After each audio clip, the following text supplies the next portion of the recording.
ሰርች አይደለም ግን አንድ ኤክስፒሪየንስ ሼር ላድርጋችሁ። እኔ የመጀመሪያ ፊልሜ የሰራሁት ከ11 ዓመት በፊት የ17 ዓመት ልጅ ሆኜ ነው እና የዛን ጊዜ የነበረኝ ኤክሳይትመንት ልጅነት አምቢሽስ በቃ ቬሪ ኤክሳይትድ ከዛ በኋላ ለሚመጡልኝ ስራዎችና ፕሮጀክቶች ግን አንፎርቹኔትሊ ትምህርት ላይም ነበርኩኝ ስራም ላይ ነበርኩኝ እና በጣም ከብዶኝ ነበረ ፊልም መስራት ኦዲሽን ማድረግ ከዛ ላ ከዚህ ሶሳይቲው ጋር ከፊልም ሶሳይቲው ጋር ማች ማድረግ ምክንያቱም ያንግም ስለነበርኩኝ ለእኔ የሚሆን ኮሚኒቲ የዛን ያህል አልነበረም እና ለእኔ ኦዲሽን መሄድ ፊልም ካስመደረግ ስክሪፕት አንብቦ ከሚጠሩኝ ፕሮዲሰርስ እና ከሚጠሩኝ ፊልም ሜከርስ ጋር ያን ነገር ኮሚኒኬት ማድረግ was very hard እና ያንን እድል ስላገኘሁኝ ለሌሎች ሰዎች በቃ ለእኔ በቃ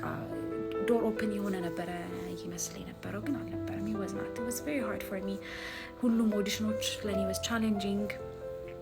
ብቻ was very challenging life በጣም was hard because መሀል ላይ ነኝ የምወደውን ነገር እያደረኩኝ አይደለም ፊልም እየሰራ አይደለም at the same time ደግሞ ወይ ደግሞ ሌላ ደግሞ something like ትምህርቴ ላይ ወይ ስራዬ ላይ ደግሞ ሞር ፎከስ አላደረግም ነበርና እግዚአብሔርን በጣም ነበር የምጠይቀው like ሰው ወዶታል ስራዬን ታለንትድ ነበርኩኝ ጊፍትድ እንደሆንኩኝ ፊድባክ አግኝቻለሁ ግን why am I not ለምንድን ነው የማልሰራው ብዬ እል ነበረ ግን ብዙ ጊዜ ነበር የጠፋሁት ታይሮ ነው maybe 5 ዓመት ምናምን ጠፍቻለሁ ከዛ በኋላ ግን ስመለስ በጣም በስዬ በህይወት ብዙ ነገሮች ተምሬ ብዙ ነገሮችን በተሻለ መንገድ ማየት ችዬ ነውና ከዛ በኋላ ነው ፊልሞች መስራት የጀመርኩትና ሁሉም ነገር ጊዜ አለው በጊዜ አንጠብቅም ምንም ግን ጋይስ የኛ ጊዜ ይመጣል የሁላችንም ጊዜ ያለንና አይ ቲንክ እኔ ጊዜ ደርሶ ፊልሞች ሰራሁኝ እንደተመኘሁት ብዙ ፕሮጀክቶች አቴንድ አደረኩኝና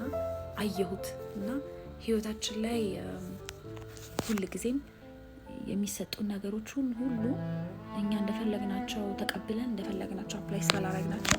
doesn't mean ለኛ ጊዜ የለንም ለኛ ታይም የለንም ማለት አይደለም። ከዚህ በኋላ ብዙ ፊልሞች እሰራለሁ ከዚህ በኋላ ብዙ ማስታወቂያዎች እንደምሰራ አስባለሁ በጣም ብዙ የአርት እና የኢንተርቴይንመንት ጆርኒ እዚህ ሀገር ብቻ አይደለም ኢንተርናሽናሊ በጣም ፋር እንደሚያደርግና እንደሚሄድ አውቃለሁና ምን እላችሁ ፈልጌ ነው ጊዜያችንን እንጠብቅ ጊዜያችንን በጊዜያችን ሁሉም ነገር ደበስት ይሆናል this is what I really want to say ሲጋራ ጊዜያችሁ የሄደባችሁ የሚመስላችሁ ሰዎች it's never too late ለምንም ነገር ህይወታችን ላይ እግዚአብሔር ጤናችንን እግዚአብሔር እድሜያችንን እግዚአብሔር አጠገባችን ያሉትን መልካም ነገሮች ባርኮ ይስጠን እንጂ it's never too late to get married it's never too late ስራ ለመስራት it's never too late ለምንም ነገር ወደኋላ አላልንም ወይም ደግሞ አልቀደምንም ምክንያቱም የኛ ታይም የኛ ስለሆነ ይሄ ልንገራችሁ ይሄን ወዳችኋለሁ